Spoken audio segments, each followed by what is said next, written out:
Hey everybody, I'm Gabe. And I'm Kabi, and this week on Review Crew, we will be reviewing Elemental. Coming up next.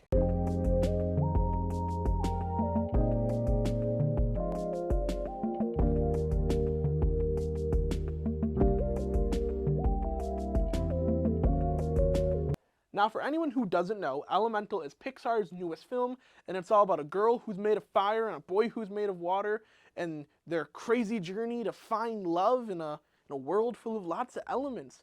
Kabi, Elemental, let's start with the biggest con, in that it's very derivative of many other Pixar films.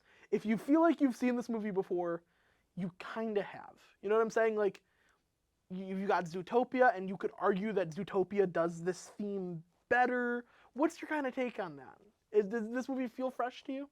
I think the certain parts of it might feel fresh, but the overall story and everything feels like a lot of the same. I remember watching the movie. It was kind of like I was able to pick out different parts of like other movies I've seen. Like you've mentioned Zootopia. I mean, there's this big city in the middle that everyone comes. It's a utopia in a sense, and it's like all the elements coming together. I mean, it's something we've seen before.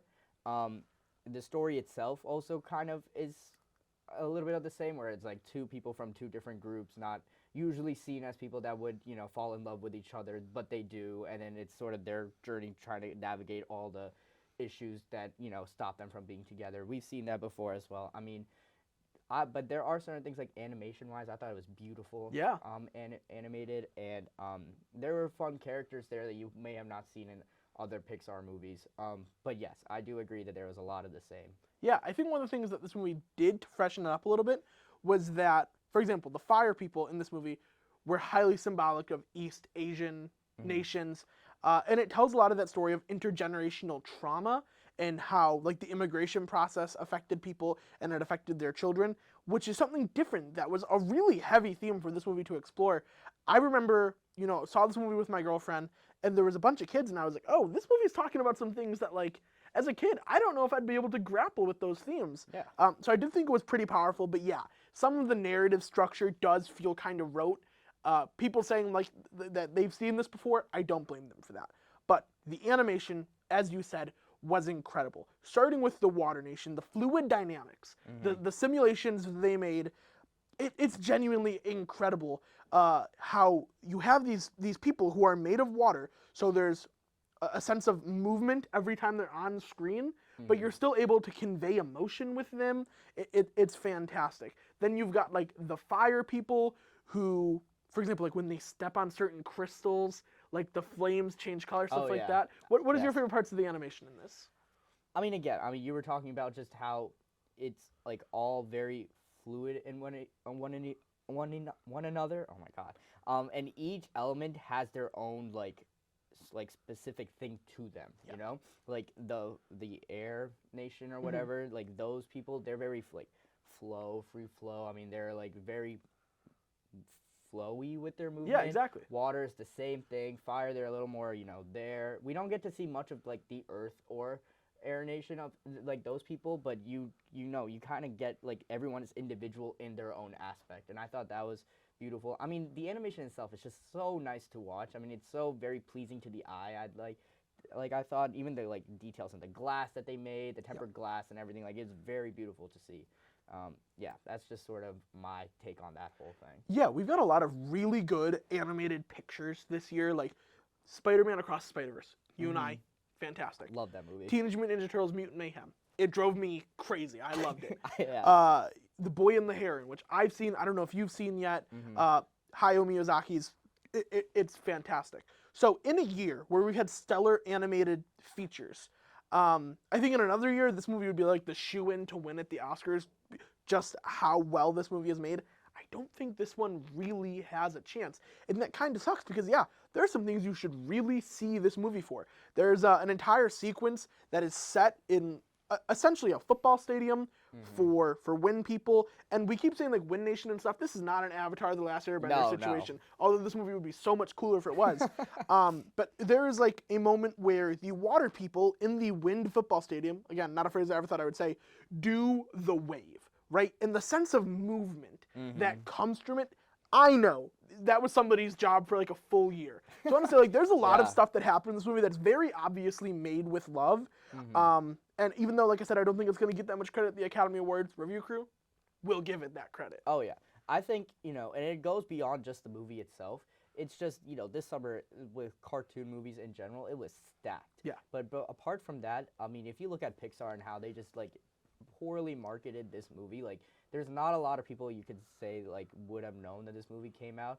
And it's a shame because it is a good movie. Like it's not bad in any means. Do they have a lot of like heavy topics that you will like intake when you watch it? Yes, but it's a great movie nonetheless. It's just unfortunate because there was a lack of marketing that came from Pixar, and like this is a movie that should have been marketed a lot better. Yeah, I think one of those issues with the failure to market is the fact that there's no real stars in this movie. You've got Mamadou Athie as our main water guy, Wade Ripple, right? Wade Ripple, yeah. Which is like the most professional wrestling signing name. And then who plays the fire girl? Do you remember? Leah Lewis, maybe? Leia Lewis, yeah. Yeah. So, none of them, like, I knew Mamadou Athie from Jurassic World Dominion. That was my familiarity with those two people. They did a fantastic job. Wade Ripple is like this sensitive, emotional guy. He's always watering up, crying. Great sense of humor. Yeah. And then Leia Lewis she's this fiery, angry woman who's on this quest to just like find herself. And so they both do a fantastic job, but those aren't the most marketable names. And Disney relies on that. Hey, the Lion King remake, we got Beyonce as Nala. Yeah, You know what I'm saying? that's true. Jungle Book remake, Bill Murray is a big bear. And like you may not like the movie, but you're going to go see Bill Murray. There were no real stars in this one to draw people in. Honestly, the thing that got the most promotion from this movie was Law's song, Steal the Show. The music in this movie, I want to ask you. You've got Thomas Newman doing the score, and he worked with Toy Story. The man knows how to score an animated movie, right? What do you think of the music in this? I think overall it was pretty good. It definitely mixed with the emotions of the movie when it was like supposed to be a little somber and it was like explorative, like there was that. But like to go back and pick a song that I thought stuck out, like I can't really do that. Yes, like there's exactly. not anything that really stuck out for me. It was more I was so focused on everything else that the music was just there. It worked well with everything, but there was not like, oh, this song was like, this is what I'm going to listen to again, or like, this is what really stuck out for me. Yeah, the theoretical idea behind the score is really good because there's the song for Ember, she's the fire girl, she has her motif, and then there's the song for Wade, he has his motif. And so when they come together, they play both of them at the same time. Hypothetically, that should be a gorgeous idea. The issue is they don't mesh. And like not in like an intentional way, they just don't mesh sonically. And so what it does is it just fades into the background. One of the like beautiful, like the thing they'll play at the Academy for the reel for this is they're both in a bubble and they're going through like what is essentially a sewer to look at a Vivisteria flower. Yeah. It's a gorgeously animated movie, and because it's like that moment of exploration, it's supposed to mainly just be scored. Can you tell me at all what the music sounded like in it?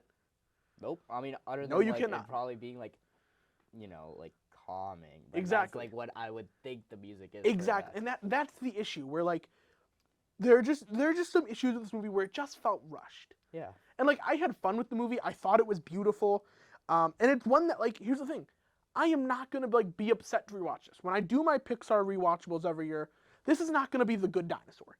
You know what I'm saying? But like, I don't know, this movie just.